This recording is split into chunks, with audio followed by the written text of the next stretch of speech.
What's up, Broody? How are you, brother? Another edition of Giant Steps, the greatest podcast on planet Earth.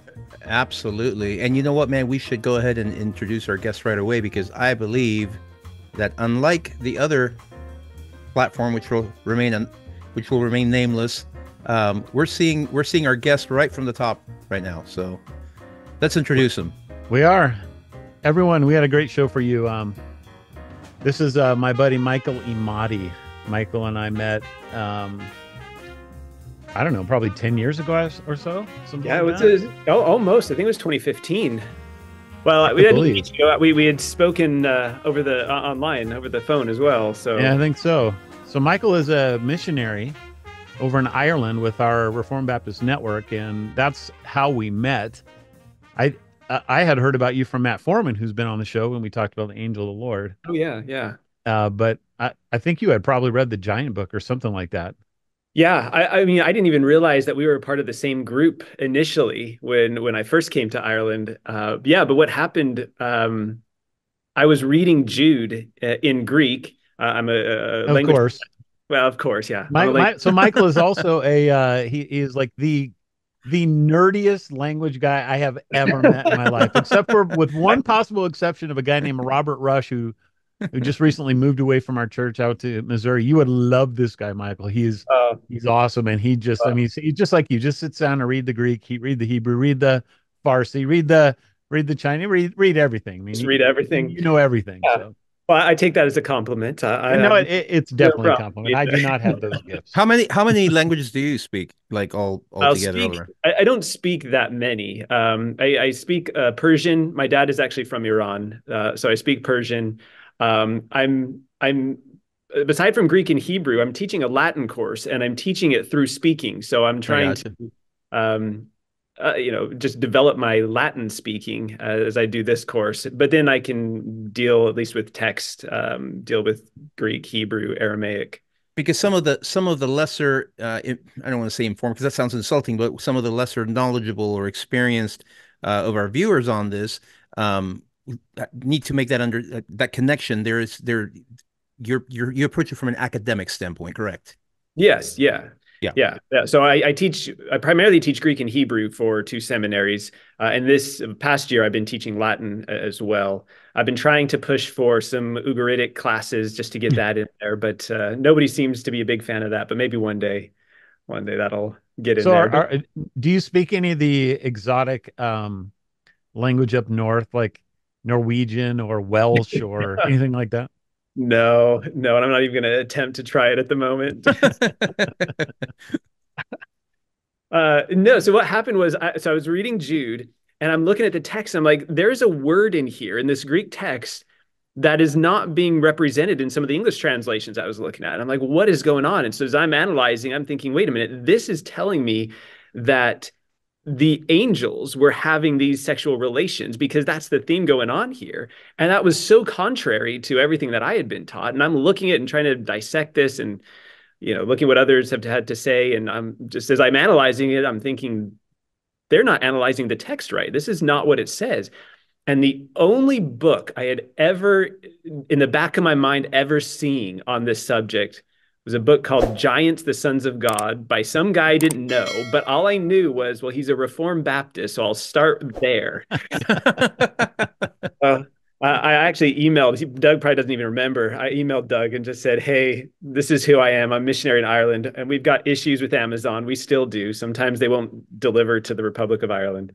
And I'm interested in your book. And he kindly sent me a free PDF, and I read it and was like, this is crazy. I've got 1,000 questions now. And so Doug was very kind, and he answered all of my questions over the next several years. And yeah, just kind of met that way. So I very much appreciated his willingness to put up with the 1,000 questions I had. No, yeah, I do remember that.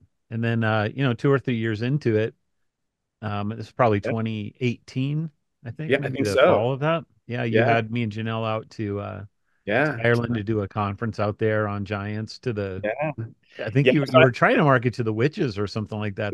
So I live just 15 minutes south of the Northern Irish border, and there is a little village on the Cooley Peninsula called Carlingford where I mean, the village is maybe 1,000 people, but there's I think 15 to 17 witches who live there. Wow. And so yeah, I brought Doug, and I had flyers, and we're gonna talk about what Giants, Ghosts, and God, I think is what it was. And we got this really old building that was in the middle of a cemetery in the village, and tried to get some people to come. And yeah, so it's great when you came and got to visit a lot of historic sites like the Hill of Tara and Giants Causeway and all that. Well, and you took us to well, first of all, you took us up this road that like defies gravity, Oh yeah. Yeah, the what is that called? It's called the Magic Hill. the So it's Magic Hill. crazy. Yeah. I was so Mark Dever just came to Ireland. He was doing a conference here, and I got to talk to him. I was like, "Yeah, you need to go to this hill." And I explained what happened to him, and he just was not buying it. You go down a hill, you put your car in neutral, and the hill sucks you backwards upward up the hill. And it's the craziest thing. And nobody believes me. They want to sit in the front and watch my feet. And I'm not touching any pedals, but literally you go down the hill, you throw it in neutral, take your feet off, and the car just rolls back up the hill. So what's the deal? Is it like just some gravitational phenomenon in the area, or I have no idea. I have no But I've idea. been on it, and I'm telling you, there's no way that it's one of these illusions. I mean, you're going Not uphill. an illusion. Yeah, yeah. no? I've heard of that, and they have there are places in the earth that the magnetic poles are just doing some wacky stuff. It does happen, absolutely. I mean, there might be some explanation out there that I haven't heard, but it's Or funny. maybe it's the witches, you know. Oh, maybe. But I've had guys who come that I take over there, and they have to find the scientific explanation for it, and it's not readily available just to know what's going on. But it's a crazy thing. You get pulled backwards. Now you took it. What was that road? Did that take us up to see the giant woman? Oh yeah, yeah, good memory. So at the top, you go through the Magic Hill, and you keep going straight up this hill for another 10 minutes, and it takes you to Long Woman's grave. And it's the grave of this giant woman. Now on the plaque, she's about 7 foot. Her husband was 7'3", but the grave is, I don't know. Do you 12 feet remember long. I that? mean, it's Like, huge. Yeah. yeah, I mean, it was huge. It's like 12, 15 feet long. It's crazy. So There's we So had, yeah, go. so many no, there's just so many weird things out there that are unexplained, and mm, I'm sure the Blurry Creatures guys would love to go out there and experience that. Well, Ireland is a land it of is. creatures. Oh, it really is. I think when I did my talk, I kind of started off trying to bridge that gap with the mythology of Ireland. I mean, it's all about giants, and it's really Oh wild. yeah, the Fomorians. Oh yeah, the kind of the origin stories of the country are built around giants who came here, and the battles that they had. So yeah, it's very deeply rooted in this culture. Even now, even still, we still meet people who are very much believe in the leprechauns, um and all of kind of the ancient mythology is still very much a part of the psyche here. Even though it's a very secular country, it still undergirds so much of just kind of worldview. And to me, it makes sense that from what we know about the migration of the Amorite people when they had to flee the land of Canaan with Joshua and stuff like that, we don't know how early the people go back in Ireland, but Mm, nevertheless, we know that their migrations took them right through that area. So it does make quite a bit of sense with even that. So, yeah. Well, I do remember, I think I told Doug this, that when I was reading his book on giants, because I have to teach my language classes uh, on US time. I'm usually up at 1 in the morning having to teach. But I'm sitting in the church in the middle of the night. I think it's midnight. It's dark, and I'm reading this section on like vampires. And all of a sudden, this loud sound just goes bang out at somewhere in the church and scares me half to death. And I think, well, I got to go and investigate what's going on. So I get up, look around. I didn't find anything. I come back, sit down, continue reading, and thought, no, I need to be done with this for the day. I couldn't have it. So decided to read up on like Greek participles or something like that. some exciting nighttime reading for you. Oh, well, it keeps you awake, that's for sure. I'm not sure that that's what it would do for most of us, Sir Michael. Well, we actually didn't bring you on to talk about that, as fun as it is, and we could probably talk about that for an entire show if we wanted to. But I brought you on to talk about, of all things, Star Wars. You did say I was a nerdy language guy, so That's Star okay. Wars. When it comes to Star Wars, we're all unified in the nerdiness, my man. So okay. would you call yourself a Star Wars nerd? Um, I don't know the names of the guns and the ships and everything like that, but I love the story of Star Wars. I love just the concept and the way that it's structured and the idea behind it.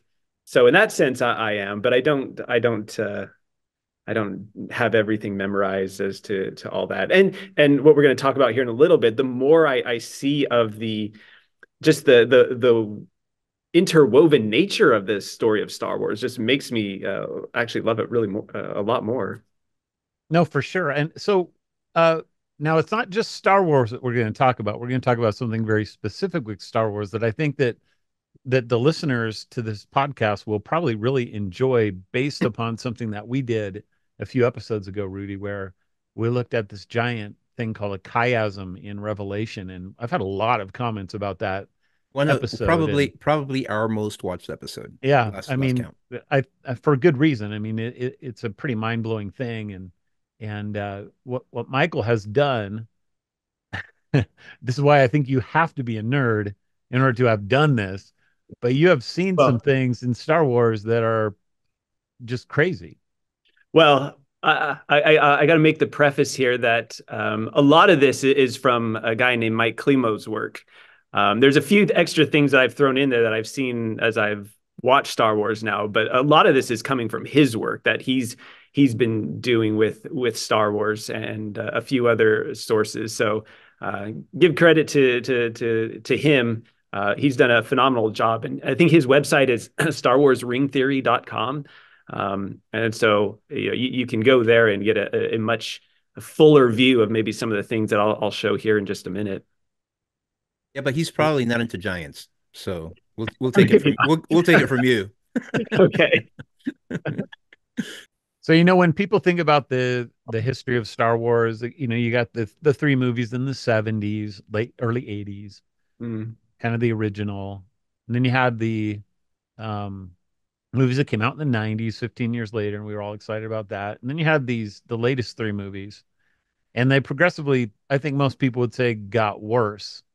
And to the point where some people are like, yeah, it's like not even canon. They just completely destroyed Yeah. the whole show. And you could talk about that from a lot of different angles, but I wonder if what we're going to talk about here today might have some explanatory power beyond just the Yeah. lack of story or whatever. But the way that George Lucas orchestrated his movies, his script, the sets, the scenes, the way that he used archetypes in with mythology, good and evil, all this kind of stuff, like that transcends culture, and he knew that very well. And I'm not saying that he's Christian or anything like that, but he's really working on the level of mythology, Mm. uh, which is Not just something any deeply. mythology. I mean, Yeah. he's using ancient Near Eastern storytelling to tell this mythological story. What do you mean by ancient Near Eastern storytelling? So, like you mentioned a second ago, he's structured the first six episodes as a giant chiasm, and so where we think of as chiasms, like when you did the one on Revelation, and you're showing it literarily, he does it visually, and so when you're comparing, episode, let's just say two and episode five, the story being told is almost image to image, or the reverse. And so he's creating this chiastic structure, but he's doing it so from a visual perspective rather than a literary perspective.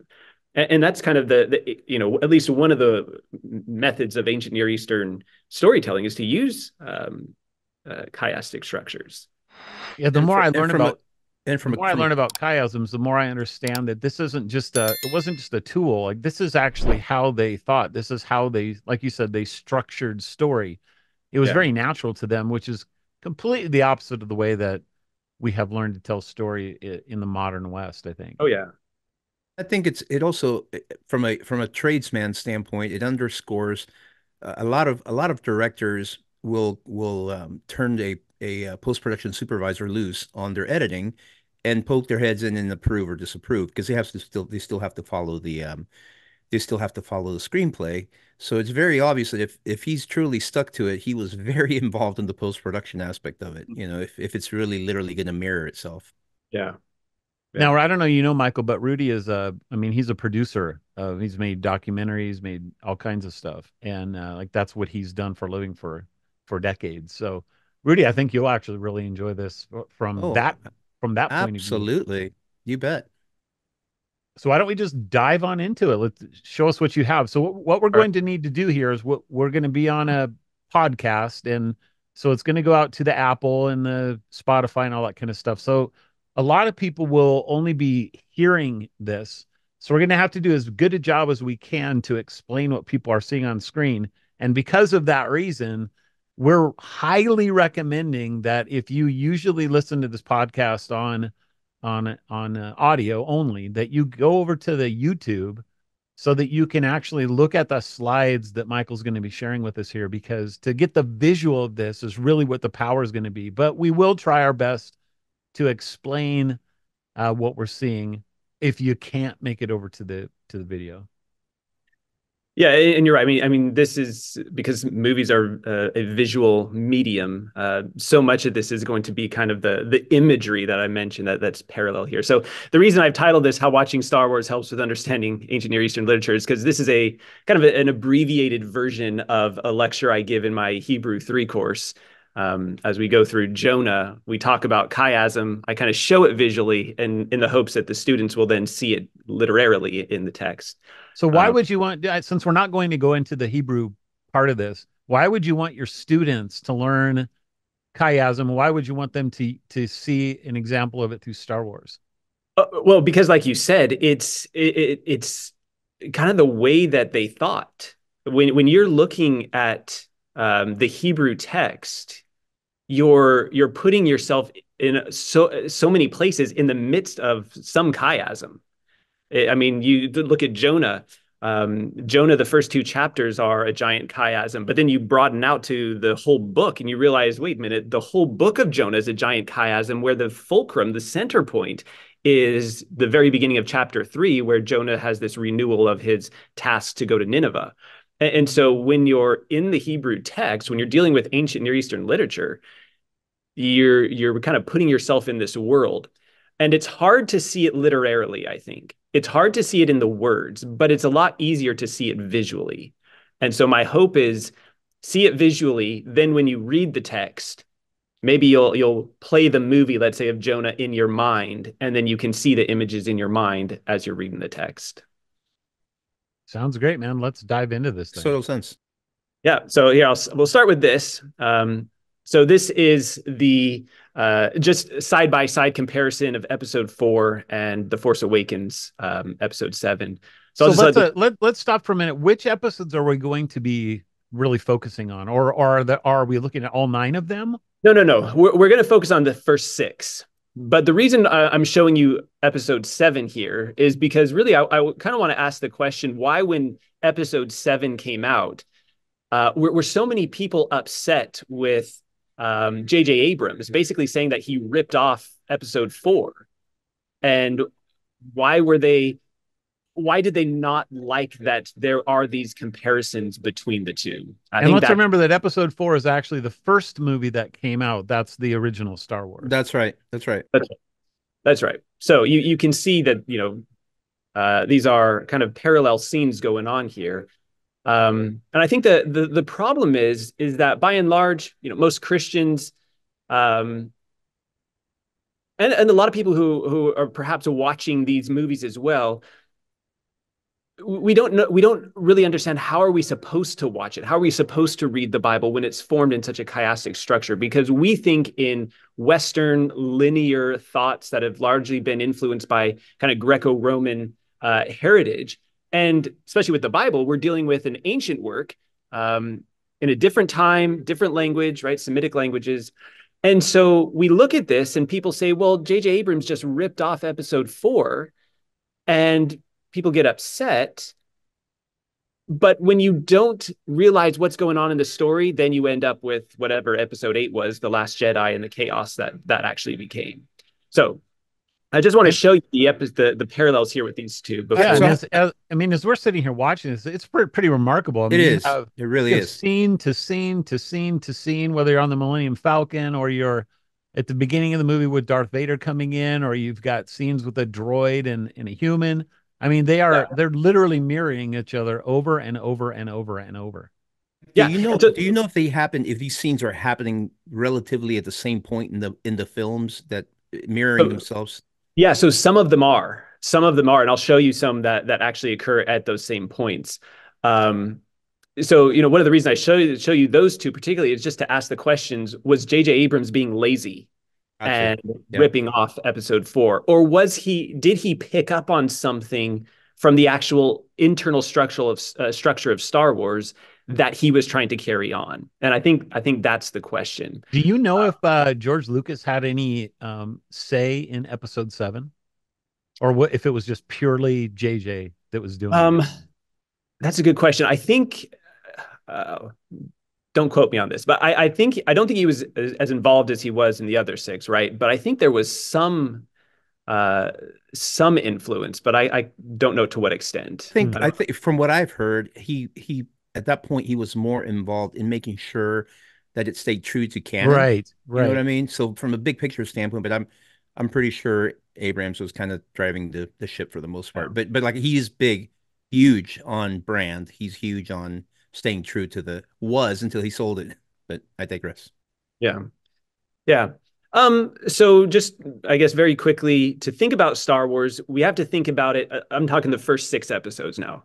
We're going to forget the last 3 for the moment. For the first 6, it's one grand story with 6 chapters. And that are told backwards. In a way, the first 3 come after the second 3.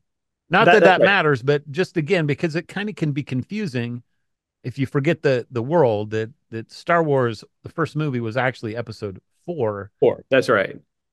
And that's right. So, but the way that the chiasm works is going to be according to the chronological order in which they came out. Is that that's right?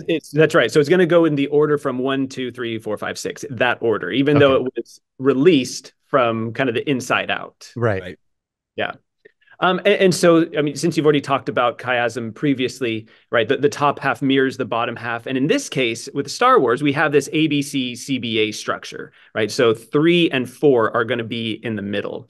And then not only do you have a chiasm, but you also have this recapitulated narrative. And that recapitulated narrative, which is basically kind of taking the same storyline and running it through 2 different narratives, that actually falls in a different pattern, which is going to be 1 and 4, 2 and 5, 3 and 6. So the recapitulation, or the intertextuality, is what we call it in kind of literature, that runs along a whole different structure.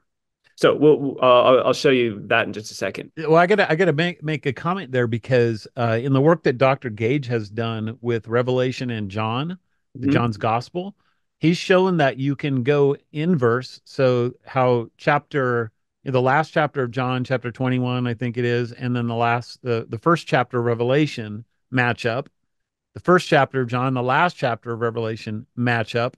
But then also the first chapter of John and the first chapter of Revelation match up, and the last chapter and the last chapter. So they're doing both a crossing and they're working parallel. Yeah. But they don't work on the same level. So that when you're I forget which order it is. I think it's when you're going chapter 1 to chapter 1, you're working on the order of words, but when you're going backwards, you're working on the order of themes. So it's a very different way of organizing, but they're both working together. It sounds very similar to Yeah, what you're talking I about. think that's exactly what's going on here as well. Honestly, I think that's exactly what's going on here as well. So again, this chart was taken from Mike Klimo's work at StarWarsRingTheory.com. And so this is just kind of the narrative structure of Star Wars here. So you can see Phantom Menace parallels Return of the Jedi, Attack of the Clones parallels Empire, Revenge of the Sith parallels A New Hope. That's right. So those are the parallels. That's where the recapitulation of the narrative takes place, but then it also forms this whole chiasm, right? Now that's interesting because that's actually put in the chronological order of the timeline of the movies, not the order in which they came out for us. That's right. That's right. So that's how we're going to be thinking about it, is the order of the movies themselves, not the release time. So just to give you an example, here are the final shots of all 6 movies, right? So you can see just at a glance here that the endings are very similar. All right. Absolutely. What I want to do is start with this. And again, this is from Mike Klimo's work here. So this is Phantom Menace and Return of the Jedi, right? 1 and 6. Now, if you look at Act 1, here we got 3 acts. You'll see that Act 1, Act 2, Act 3, they're parallel. Right, so 2 Jedi embark on a mission to rescue Queen Amidala from Theed Palace. Again, Return of the Jedi, 2 droids embark on a mission to rescue Han Solo from Jabba the Hutt's palace. So they're functioning parallel here. Now, a lot of people will look at that and say, okay, I see it, but did George Lucas actually plan this? Right? Does this just happen by accident, or was Lucas actually thinking like this? So here's a quote from Lucas that was on the audio commentary from episode 1. So he says, it's a musical idea. And you guys are musicians, so you'll like this here. It's a musical idea. You have a lyrical refrain, and you keep playing it over and over again using different instrumentation, different octaves. It changes every time you rehear it. It's the same note played differently. I've tried to use that right from the beginning when I did Star Wars. Literally, it came out with something I was trying to do with THX 1138. Instead of 3 acts, there was almost like 3 different movies, but each movie is telling the same story in a different way. I became fascinated with the idea. It's kind of visual jazz. You go off on a riff on the same idea. You just take a concept and just interpret it differently visually. And there's a lot of that going on in these movies. I like the idea of cyclical motifs that keep occurring over and over and over again. There is actually a musical term for that. It's called theme and variation. So yeah, right. Nailed it. Nailed it. So he's doing that visually in these movies here. All right, so let me just give you a few here from 1 and 6, right? So these are kind of the first and the last of the movies here. So here we've just got the beginning of episode 1. 2 Jedi, Qui-Gon and Obi-Wan, are sent to deliver to the Chancellor's demands in hopes of settling a conflict between the Trade Federation and Naboo. And in the beginning of episode 6, 2 droids, C-3PO and R2-D2, are sent to deliver Luke Skywalker's message in hopes of settling the conflict between Jabba the Hutt and Han Solo. So we've got the opening kind of scenes are very similar in their concept. And then to kind of really help visually to reinforce this connection, you notice that at the beginning you've got the Jedi who are hooded coming through this kind of rounded door, and then in episode 6, again, Luke is dressed as with this hood over him coming through a rounded door. But we're talking kind of parallels here. When you look at the screen, you notice that the door is on either side of the picture, right? You also notice that in Return of the Jedi, the door opens vertically, whereas in The Phantom Menace, it opens, I guess that's horizontally. It's going right, side to side. Side to side. And so we've got the same imagery, but it's kind of reflective of each other. And then here, precisely, now this goes back to the question you had, precisely 9 minutes into each film, there's a scene that takes place inside a palace throne room with a group of characters watching a holographic message. That's amazing. And then 15 minutes into Jedi, Leia, who's disguised as a bounty hunter, brings Chewbacca to Jabba as her prisoner, right? She's dressed up as this bounty hunter. And she bargains with Jabba using a thermal detonator to get a better price for the Wookiee. And then shortly after that, that's when Luke enters the palace and bargains with Jabba to free his friends. And he tries to use a Jedi mind trick on Jabba, but it fails. At the same time, 15 minutes into Phantom Menace, Qui-Gon asks the Gungan leader, Boss Nass, for help so that they can warn the Naboo of an impending invasion. And he doesn't get anywhere with it. And so Qui-Gon uses a Jedi mind trick, but this time it works, right? And he's able to then free Jar Jar Binks. Right? I love that, because what you're showing is so the way chiasms work is sometimes the parallels will reinforce each other, but sometimes the parallels will contrast. That's right. Again, theme and variation. Yeah, you know? It's exactly what he's doing. That's right. And then not long after that, that event, you have visually that parallel is reinforced with the same shot, right? It's over the right shoulder of this alien creature who, the focus is now on the Jedi who's standing before them, right? And then not long after this, you have this scene of a monster who grabs another creature and eats it, right? Same parallel imagery here. In both, you have Anakin and Leia are piloting their vehicles skyward and then dive down from above. And then Anakin, like Luke in Return of the Jedi, kind of gets caught in this chase in the race, and that ends up ending the chase and the race for them. And then both Anakin and Luke kind of make the decision almost at the same point in time in the movie, almost around the 75-minute mark.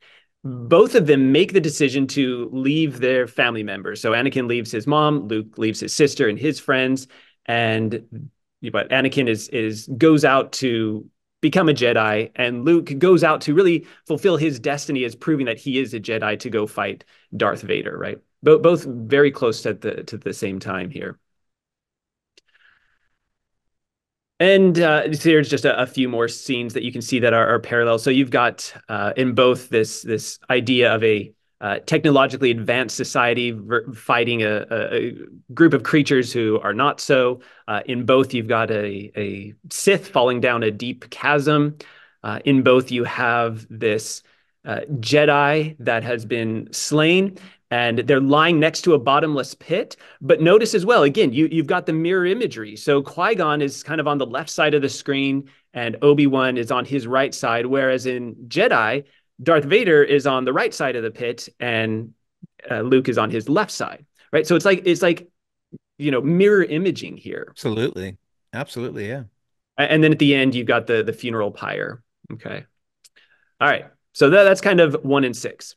All right, now when we look at 2 and 5, so Attack of the Clones and Empire Strikes Back, when you look at the acts, they're not parallel.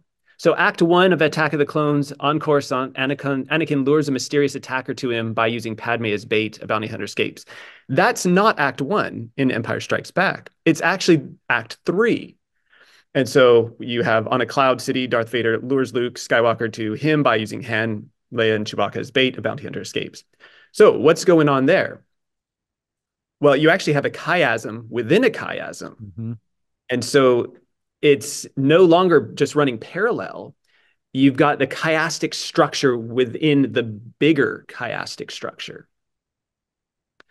All right. So here are the beginning and the end of episode 2, and then the end of episode 5. And so you can kind of see that, again, we have this parallel imagery going. At the beginning of episode 2, it's a Naboo cruiser is transporting Senator Amidala, or at least that's who we're supposed to think it is. And it's being escorted by 3 ships into Coruscant to these skyscrapers that are in the clouds. And then at the episode 5, they're rescuing Luke, and the Millennium Falcon is being chased by 3 TIE fighters away from the Cloud City, right? And on board is Princess Leia. So again, similar imagery going on here. This is a quote from Mike Klimo, because I think he has great insight here. And he says this. He says, however, it's important to point out that Clones is not telling the story of Empire in reverse. That is, the change in direction between the films should not be read in terms of going backwards and forwards. Instead, it should be read in terms of high and low. To put it simply, Clones starts in a high place, City in the Clouds, and ends in a low place, the Caverns. And Empire starts in a low and ends high. What this means is that when the films are seen as parallel sections in the ring composition, the structure of clones can be thought of as descending, and the structure of empire can be thought of as ascending. Therefore, clones marks the point at which the ring structure begins to descend towards the midpoint of the ring at the end of Sith, the ring's lowest point. After that, the ring will then begin to ascend back towards the starting point. This is Explain what the ring. Explain the ring. So, Dr. Peter Gentry uses the idea of chiasm as any position in which a chiasm occurs. You could have a sentence that's a chiasm, or you could have a whole book as a chiasm. Other scholars talk about it differently. Some scholars will argue that chiasm is used for kind of a low-level structure, maybe a sentence, maybe a paragraph, whereas a broader literary chiastic structure is called ring theory or ring composition. And so Mary Douglas in her book argues that the broader usage of it is ring composition. It's basically another way of saying a chiasm, but at a higher level rather than a smaller level. And so he says here, to put it simply, clone starts in a high place and ends in a low place, and empire starts low and ends high. What this means is that when the films are seen as parallel sections in the ring composition, the broader chiastic structure, the structure of clones can be thought of as descending, and the structure of empire can be thought of as ascending. All right. Now, with that in mind, here is how episode 2 begins. So it does something unlike all the other episodes of Star Wars, the first 6. So if you're watching it, you can see that what happens is the screen pans up, right? The camera pans up. It doesn't pan down to another planet or to a giant ship. It pans up because we're starting high. And then if you think about it, think about episode 2 and 3, where does it go? It goes down, down, down, down, basically until you're in hell. Because episode 3 ends on Mustafar, which is, lava and fire, and you've just descended down. So just a few other parallels here. Beginning of episode 2, Anakin sets a trap using Padme as bait to catch an assassin, and Obi-Wan says, "You're using her as bait." At the end of episode 5, Vader, who's Anakin, sets a trap using Han, Leia, and Chewie to catch Luke, and Leia says, "And we're the bait." The trap leads to a Skywalker breaking through a window. The beginning of episode 2, a bounty hunter loses a hand, and at the end of episode 5, Skywalker loses his hand. Amazing. The beginning of episode 5, a Wampa snow monster loses his hand, and at the end of episode 2, Skywalker loses his hand. Now, there's also a parallel here because at the end of both episodes, a Skywalker loses his hand. And so what is happening at the beginning of each episode is this loss of appendage is foreshadowing what is going to happen to the main character at the end of the show. Working a chiasm within a chiasm within a chiasm, basically. Yeah, that's right. That's right. Yeah, that's why it's so detailed. I mean, it's a really amazing structure. It's unbelievable. Unbelievable. Yeah. Again, end of episode 2, Anakin is knocked unconscious and his arm is chopped off. Beginning of episode 5, Luke wakes up from being knocked unconscious and chops off the Wampa's arm. The end of episode 2, this massive Republican assault ship flies up and away. At the beginning of episode 5, a Star Destroyer flies into shot and releases these tiny probes. So you kind of get the idea there. And there's so many more parallels here. So both begin with an explosion. An injured person is lying on the ground. Again, opposite directions because there's a mirror here. Blood is coming from their mouths. Again, opposite sides. Both use probe droids. Both contain a watery planet. Both have this romance. We're almost at the same point in the movie. There's a kiss between the characters, Anakin, Padme, Han, and Leia. Right. So those two are chiastically parallel to each other within it. Then we come to, 3 and 4. This is kind of the center of it. And when you look at the acts again, it's not parallel. It's just like 2 and 5. It's another chiasm. And so Act 1 of Revenge of the Sith, a space battle between Republican separatist forces rage over Coruscant. Act 3 of A New Hope, a space battle between Imperial and Rebel forces rages over the Death Star. And all of them are like that. So that means that the structure of the first 6 episodes is a giant chiasm where you've got these chiastic structures between 3 and 4 and then 2 and 5. So you've got all these chiasms within the broader chiasm. So just to show you some imagery here as well, beginning of episode 3, you've got this cockpit shot of Anakin's ship, and at the end of episode 4, you got a similar cockpit shot of Vader's ship, and obviously Vader is Anakin, right? At the beginning of episode 3, a clone pilot gives the command, set S-foils in attack position. At the end of episode 4, Red Leader orders lock S-foils in attack position. In episode 3, Obi-Wan says, I've got a bad feeling about this, and his ship moves into this open hangar of Grievous's ship with Anakin, who's not far behind him. And then in episode 4, Luke says, I've got a bad feeling about this, as the Death Star tractor beam pulls the Millennium Falcon into the open hangar. In episode 3, R2 is hiding from 2 battle droids who've entered the hangar to search the Jedi starfighters, and one of the droids overhears Obi-Wan, his voiceover, where R2 is talking, and they say, what's that? And the second droid says, get back to work. It's nothing. Well, we have a similar scene in episode 4 where Obi-Wan is powering down the Death Star's tractor beam. And to avoid detection, he does something with the Force to make them think that they've heard something. And so one of the stormtroopers says, what was that? And the other replies, oh, it's nothing. And then both in episodes, Anakin and Luke use a grappling hook to swing over this pit. Yep. In both, you've got, well, in episode 3, it's the younglings who have been killed and their bodies are on the floor. And then episode 4 begins with his aunt and uncle being killed, right? And they're lying there as well. And then similarly, you've got at the end of episode 3, Padme is leaving to go to Anakin, and C-3PO is bringing her. And notice he's driving the ship, and he's on the left side. And then in episode 4, he's taking Luke, but he's in the ship, but he's on the right side now, right? And it's this mirror imagery of each other. Again, Anakin chokes somebody here at the end, and at the beginning of episode 4, with at the end of number 3, it's Padme, until Obi-Wan yells at him and says, let her go. And then in episode 4, he's choking Admiral Motti until Tarkin says, basically, enough of this, Vader, release him. Vader, right? Release him. That's right. Yeah, Vader, release him. That's right. That's cool. And then at the very end of episode 3, right, Anakin is basically left for dead, and Palpatine comes, and Palpatine is going to be this new, well, basically his dark mentor, right? He's the Sith that's going to now train him. And so he comes to him, he's on his left side, but he puts his left hand on Anakin's head. And now at the beginning of episode 4, Luke is attacked by the Sand People, and Obi-Wan, now he's kind of the light side, right? He's the mentor who's going to show the light side to Luke, and he comes and he puts his right hand on him. And then at the kind of the last scene of episode 3 is C-3PO, who says, oh no. And then episode 4 begins with C-3PO as well. And they're both in the ship, and they both the ship looks very similar, right? So it's ending and beginning in a very similar way. So that's the crease of the book, basically.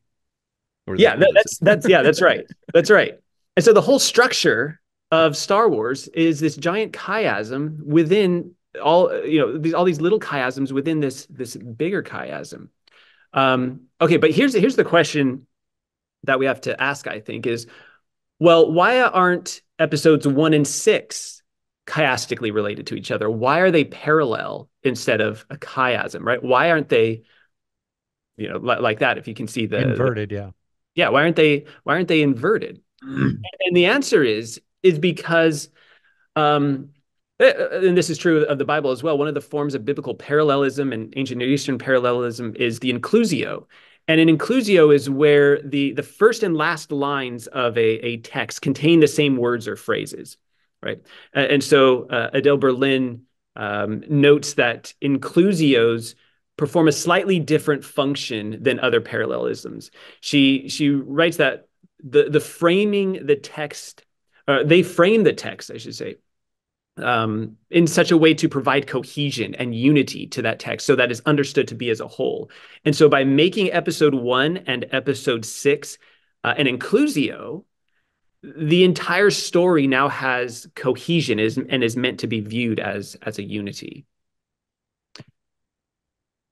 So that's the first question that we could ask is, okay, why is that? Why isn't the whole thing just chiasms within chiasms? The other point is, or the other question is, well, what's the fulcrum?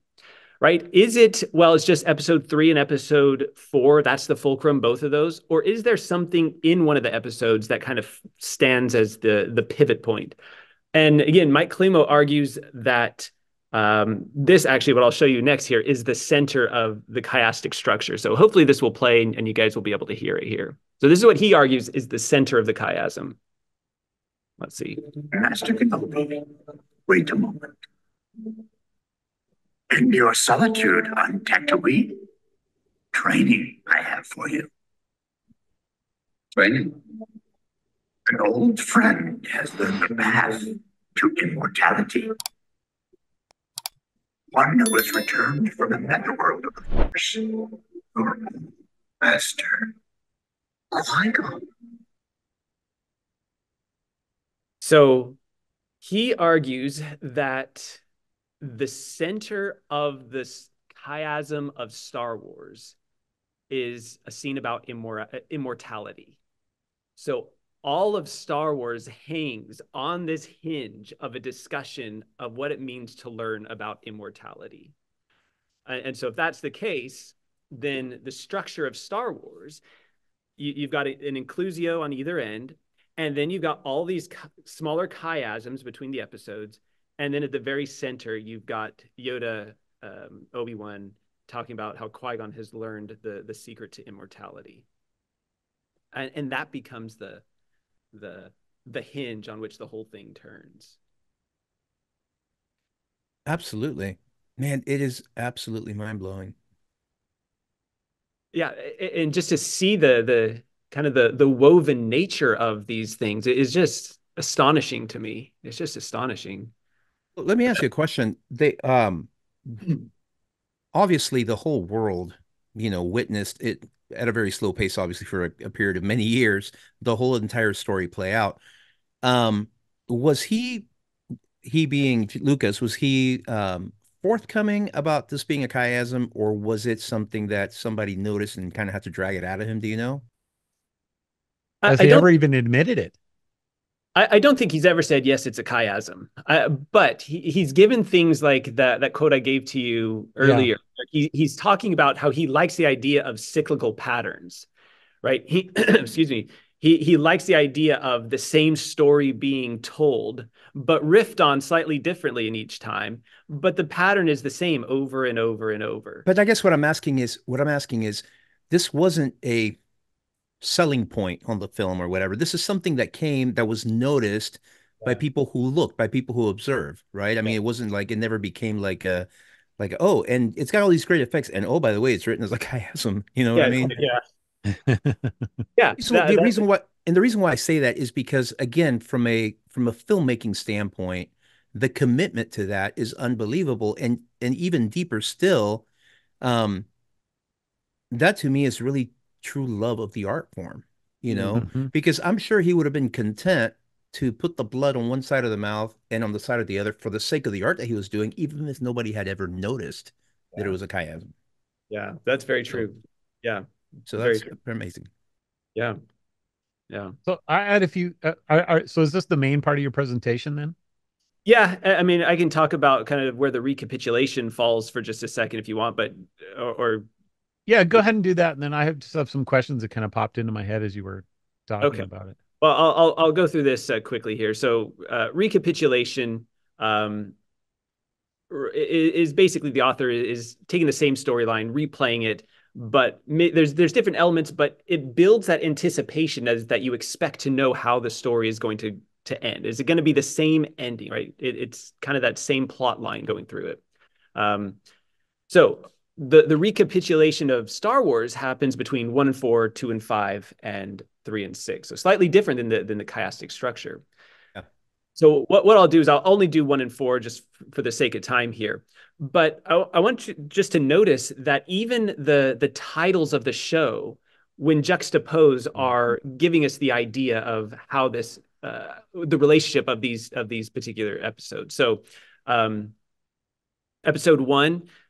You have an article, adjective, noun, right? The Phantom Menace. Episode 4, you've got an article here, an indefinite article, adjective, noun, A New Hope, right? But it goes through all of them. It goes through every single one. So episode 2, you've got Attack of the Clones, episode 5, The Empire Strikes Back. Both are 4 words and both deal with this military aggressiveness. Episode 3 and episode 6, The Revenge of the Sith, The Return of the Jedi. Again, very similar in their structure as well. But then when you kind of think about the content of them, you have The Phantom Menace, which is dark, and A New Hope, which is light. Episode 2, right, you've got Attack of the Clones, The Empire Strikes Back, right? It's light and darkness on the other side. And then episode 3, it's dark with The Revenge of the Sith.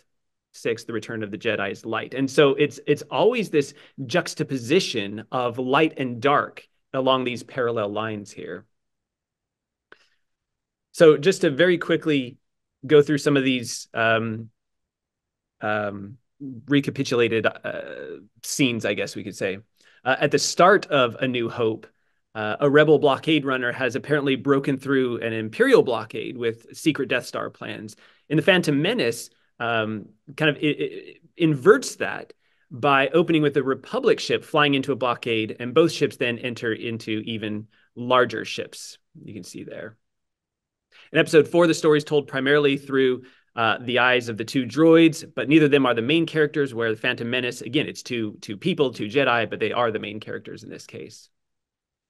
In both films, features an attack aboard a spaceship in the early moments. In A New Hope, it's rebel troopers aim their weapons through a door, and they're trying to get through, and they blast it open. In The Phantom Menace, it's the battle droids who are waiting for really the good guys to enter in. And you can see the doors are being kind of broken through in a similar way. And here you can see the scenes for the battle droids, and then the rebel troopers are prepping for them to come. And when they come through the door, right, the stormtroopers come through the smoke, and the Jedi come through the gas fog. And scene for scene, you can kind of see it's going to be very, very similar through all of this. Anne Lancashire wrote an article actually on this, and it was called "The Phantom Menace: Repetition, Variation, and Integration." And this is what she writes. She says, Anakin Skywalker, eventual father of Luke, is the film's version of A New Hope's Luke, going through narratively similar situations and experiences. Anakin, like Luke, is a young boy on the desert planet of Tatooine from a broken family who is suddenly given the opportunity to embark on an epic quest involving a beautiful royal young woman in need of his help and a Jedi Knight who becomes his mentor. Like Luke, Anakin accepts the opportunity and is flown through space with his mentor to face a test. For Luke, the Death Star rescue of Leia. For Anakin, a literal test for the Jedi Council. Like A New Hope, the film ends with the boy's special powers, including his capacity for friendship and love, permitting him to save his friends from annihilation by destroying an enemy battle station. Right. So she's noticing the recapitulation of the same story. Yep, absolutely. But it's not, I mean, it goes on beyond just this, right? So in both, the Jedi Master tells the young Jedi Padawan to rely on his feelings. In both episodes, the Jedi mentor is killed in a lightsaber duel before the eyes of the one he's training. In both instances, the one watching cries out. In both episodes, a Skywalker gets into an armed aircraft and destroys a battle station, right? So as you go through, you're like, okay, scene for scene, this is almost identical. And then in the end, you have the scene I showed earlier, that both shows end where the cast is facing the camera and they're all kind of lined up and straight there. And so the recapitulation of Star Wars happens with on these lines. You've got ABC, ABC. And that's why I started with The Force Awakens, because J.J. Abrams, I think, was picking up on that and was starting episode 7 in that way. And he saw it, but then Rian Johnson just said enough of this and just destroyed it from there. Right. So, man, that is absolutely mind blowing. I've never even would have, and I feel like that's probably the majority. And you know what? I wonder if that's, there's a saying in film that anybody can make $1 million movie, right? But can you make I'm sorry, $1 million movie with $1 million, but can you make $1 million movie with $10,000, right? And and when a lot of times when we look at something and we say, well, the magic is missing off of that, just what is it about it? It's these little details, it's when it really is an art form being penned as opposed to somebody just coming up with a story, you know. There's the thought, the effort, and I don't mean just, getting great special effects and all that. Yeah, that of course. I mean, it was so groundbreaking in so many ways, but yeah, yeah, the art form shines through. I think I think you're right, Doug. I think that is part of that magic that's missing from the Yeah, newer ones. yeah, absolutely. I mean, what you said, Michael, is that kind of halfway through the seventh movie, like enough of this. Well, and then that saw the end of Star Wars, really, in one way. Yeah, and Rian Johnson admitted it. I mean, he basically said, "Yeah, I know there's parallels. I kind of know that's what's going on, but I'm doing something new. This is a new set of characters with new tasks, and this is going to be a new movie." And because of that, I mean, look where Star Wars has Let, gone. let me know how it Exactly. turns out for you. Yeah. Exactly. All right, so I have several questions here. First one is, how does Jar Jar fit into the entire chiasm? Good question. Pass. Since he destroyed those movies, Yeah. everybody's like, what was he thinking? So here, all right. So more serious question. Do you think that this seeing chiasm in Star Wars, do you think that that's kind of an esoteric knowledge? Um, you mean the knowledge of noticing it, or Either take it however you want to go with it. I feel like George Lucas was living in kind of the ancient world. And we as 21st century individuals, we can't think like this. Or at least it's so difficult to think like this. And so we don't pick up on it because we're not trained to do it and because we're more concerned with other things. We're more concerned with special effects. What is Jar Jar Binks doing in the Uh-huh. movie? How good is the acting? I mean, the acting in episodes 1, 2, and 3 is not the best. That and that's fine. But I think he was trying to tell a better story than what I think most people realize. Yes, it's Star Wars and there's so much in it, but I think he was actually after telling an interwoven story that was so detailed in its structure that that's what he wanted to get across, whether anybody realized it or not. Because I don't think the visual parallels are by chance here. There's too There's too many. many of them. Oh I can yeah. pretty much guarantee you that they're not. Yeah, I no, can, there's no way. There's no way. So yeah. So is it esoteric knowledge? I mean, the I reason I ask it that way is because, especially in our circles, any kind of conservative Christian circles, esoteric has a very bad connotation. You do not want to be involved in anything esoteric because that's like Gnostic. That's like secret. That's something that's not available. You shouldn't try and go after that kind of information. Well, I think that poses a problem within Christianity is because, well, how else do you read the Bible? Once you get into the Old Testament, and that's why I use this to try to help my students when they're reading the Old Testament, Hmm. is you have to read the Old Testament like you watch Star Wars. And so when you visualize a scene in scripture, that has to kind of be a little movie in your head so that when you come across a similar scene, it's like, oh, yeah, I just saw that over here because that's how it was supposed to be read. That's how it's supposed to be interpreted. And we're very much on a linear thinking kind of worldview. And so if we're going to say, well, this type of chiasm recapitulation is esoteric knowledge, then we're really removing ourselves from the way in which scripture was originally written. So that leads to a couple of other questions that I think are very related to it. The first one would be, if I don't understand Star Wars as a chiasm, have I Hmm. failed to understand the movie? The movies. No, I don't think you've failed to understand it in the same way that I would say if you don't see the chiasms or understand the chiasms in scripture, you failed to understand scripture. I don't think that's the case. But I think you'll miss the way the story's being told. You'll get the point of the story, but you'll miss the way the story's being told, Why right? does that matter? That's a question everybody would ask. Why does it matter? Yeah. Because because if all you're getting is just, well, I like the way that Luke, stands up for what is right, and he doesn't go to the dark side. You've missed that at the very beginning there was a different story with Anakin who was supposed to be that. And that the story began with an anticipation that was supposed to be Anakin.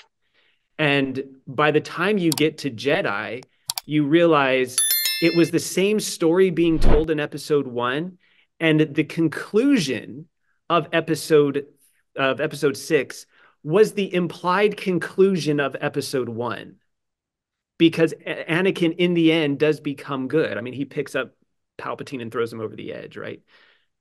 But if you don't see this, the way the story's being told, you're missing the anticipation of what you're supposed to expect. Stories are meant to make us have these expectations about what are. Mm-hmm. And Until if you we, get to postmodernism, where now the expectation is it's all thrown out the window. There is all the rules are off. Right. oh, All that's true. there's Mm-hmm. Yeah, yeah, Which is a new form of genre, really, in all of world history. yeah. yeah. And so it is the same thing in Scripture. When you come to, let's say, the last book of the Old Testament in the Hebrew canon, which is Chronicles, the expectation and anticipation of what you get by reading and let them go up is this idea of, okay, what happened? God said he was going to be faithful to his promises to put a son of David on the throne, and yet we're still in exile. What is God doing? But that "and let him go up" is meant to give us that expectation. Okay, something is going to happen that's going to be good, because that's how that phrase is used in Scripture. Mm-hmm. And then you come to Matthew and you realize, okay, well, Jesus is the one bringing about the end of exile, and the two books are connected. And so the storytelling is about expectation, particularly when you're doing it in a chiastic structure or recapitulation. It's, this is how the story was supposed to go. When is it going to end correctly, right? When is the true ending coming? And we keep reading and we keep watching. We say, okay, now is going to be the true ending. Now this is going to be the true Adam, right? Noah is going to be the real Adam. He's not going to screw up, but he does. It's like, okay, we got to keep waiting. It's going to be Abraham. Nope. Moses. Nope. David. No. You have that expectation. When is it? When is it? And then you get to Jesus and you're like, okay, is Jesus going to fail like all the others? Because that's the Right. anticipation. But then he doesn't. And you realize, oh, this is how that first story was supposed to end. Right. And so I think you can get the gist of Star Wars and enjoy it. But I think when you realize that it's structured in such a way, you can appreciate it so much more, and you understand why things happen the way they do and how it's being laid out. Yeah, I was going to ask a question that really you just answered, which is, do you think that the structure, the way that he's put these movies together works on us, even if we don't know that that's what we're watching? And it seems to me that the answer to that is yes, because at a deep level, I think people recognize. I mean, even just the fact that J.J. Abrams was called out for like ripping off the earlier movies, people are recognizing that there's something there, even though they can't put their finger on it.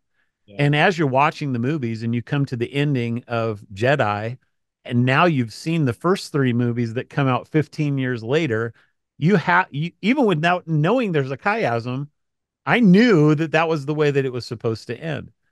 But what you're showing is that in seeing the actual structure, now you're able to explain why that's the case, and that the storyteller had that in mind from the very first scene of the very first movie. Yeah. Yeah. It's not an accident. It's not an accident. No, that's right. And even though like Harry Potter is not, it's not a chiastic structure, J.K. Rowling has said she had two images in her mind when she started it. One was of this half giant Hagrid carrying a baby Harry Potter to the doorstep, and the other one was this half giant Hagrid carrying the dead Harry Potter back to Hogwarts.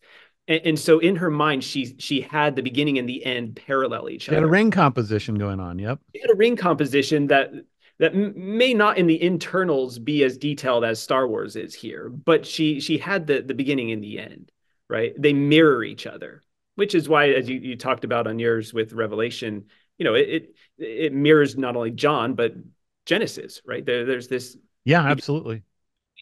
And it mirrors itself, and then you have mirrors within mirrors in littler chapters and whatever. It's amazing. It's incredible. Absolutely incredible. It really is. I mean, Yeah.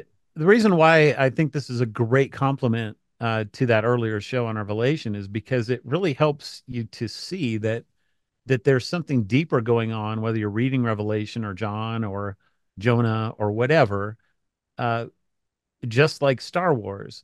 That if you don't see that, you first of all, you can't appreciate it, but you could also miss actual meaning that is embedded in the way that the story is being told, that if you're just watching it linearly or reading it linearly, you're not going to be able to understand that, because that was not the way that it was intended to be watched or read. Do you think that you can get different meanings out of watching Star Wars linearly versus watching it chiastically? And if so, do you think that those meanings could both be legitimate? That's a good question. I don't know. I'd have to think about that. I think, though, when you realize it's a chiasm, those first 6 episodes, I don't think you can watch Star Wars the same. Yeah, there's no going back. It's like the Absolutely. Nephilim. Once you see the Nephilim in Genesis 6, there's no going back. You cannot unsee it. Right. Exactly. Yeah, that's right. Yeah. And then now that when you watch it, things will start coming to your mind like, oh, wait a minute, that's just like this scene over here in this movie. And all of a sudden your mind kind of flips a switch and it's like, okay, now I'm seeing it, seeing it everywhere. And it's not just seeing it. You're not just making it up. That's really important to see. Right.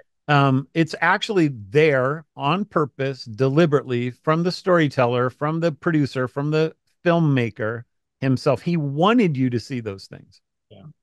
Yeah. What's crazy is a few years ago, and I don't know if you saw this or if either of you guys watched Lost. I wasn't a huge fan. We watched the whole thing. So an article came out, and obviously it was wildly successful, but an article came out that towards the back end of the story, the writers are just making it up.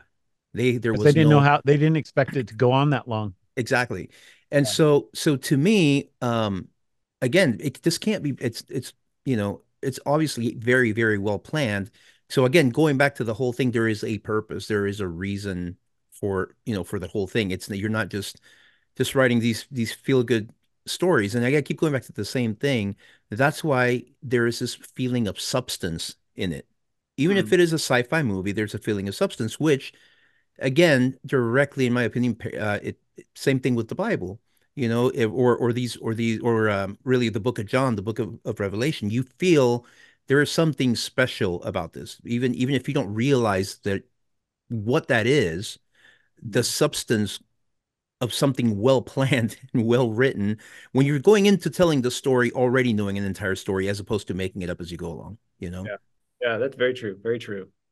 Yeah, I had this thought. Yesterday I spent 12 hours basically working on a short book, how to read Revelation, and so I was really thinking a lot about John and Revelation, and first of all, the literary connections between these two books are mind-blowing. They're infinitely more mind-blowing than what you've just shown us, Michael, and what you just showed us is crazy. I mean, it's just like, wow, jaw is dropping on the floor. But the scripture adds another level that you don't get in Star Wars, because Star Wars is fiction. It never happened.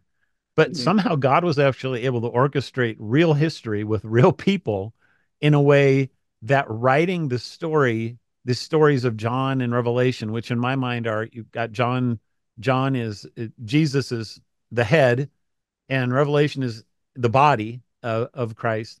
These two are playing out together, but they're doing it actually physically on the earth in real history. Yeah. How can that even happen? I mean, that's just exactly crazy. I think God has designed all of reality as a giant chiasm. And so you have God creates the heaven and the earth. Then he creates people to dwell on the earth. Then you got sin and death into the world. And then you've got Jesus, and Jesus is the turning point of history, humanity, reality. And then from Jesus, you have sin and death conquered. You have God creating a new people to live on a new earth. And then you have the creations of the new heavens, and new earth. Yeah. And so all of reality is a giant chiasm. Yeah, absolutely. That's amazing. I mean, and Genesis starts off in the garden and Revelation ends in the garden. So it's actually textually, it's exactly what you have. I like that you brought up the end of Chronicles, because like you said, the story is very clearly unfinished. And even in the Protestant, at least our Protestant canon, with Malachi as the last book, it's really doing the same thing that the end of Chronicles is doing. It's leaving you with this prophecy of Moses and Elijah to come. And you're like, well, is that it? That's the end of the story? It's so unsatisfactory in terms of storytelling that it's really amazing that when you think about, all of a sudden you have this New Testament, 27 books that are being written, and then they become canon. And then you read the canon of the New Testament as the almost the second half of the chiasm working its way back out. And by the time you're done with Revelation, you are satisfied, you're fulfilled. You know that the story has come to a conclusion. But you don't get that at the end of the Old Testament, no matter what canon order you have. Right. That's right. That's right. Yeah. I always found it really interesting, the whole parallel of the Exodus out of Egypt, being delivered from slavery into you walk through through the Red Sea, for crying out loud, the symbolism of the blood of Jesus, the wilderness of our life, and into the promised land of heaven in whatever capacity you feel that you get that way through Jesus, obviously. Just the symbology of it all in the broader picture is spot on, is absolutely spot on. Again, things that are not happening by accident, It's funny, Rudy, you bring that up, that you have this becomes like the A, or the 1, 4, 2, 5, 3, 6 part, because you have this order to the Exodus that you just laid out. Well, Jesus in Matthew is actually fulfilling that exact order. Absolutely. From his 100%. birth to being under 2 years old, somebody tries to kill him, just like Moses, to he goes into Egypt, he comes out of it, he goes through the waters, he goes into the wilderness for 40, he goes up on a mountain and he gives the law. I mean, it's Moses. It's 1 to 1, 2 to 2, 3 to 3. And then the New Testament then works it out on a triple level, because then the Christian life is now emulating both of those, but in light of the Christ down to a event. T. So it's amazing. It really is. Yeah, absolutely. Absolutely. Thanks, Michael, for coming, man. This was, just amazing. When you first gave me this presentation, I was just completely blown away. So I'm so glad that we're able to, do it a little bit more publicly, get this word out, because this is something that more than just seminary students need. So thank you for coming on and giving us this. Absolutely. My pleasure. Thank you for having me. And yeah, I enjoyed it very much so. So I appreciate it. Go and enjoy Ireland for us. Thank you. Thanks, everyone, for listening to another Giant Steps program, and we'll see you next time.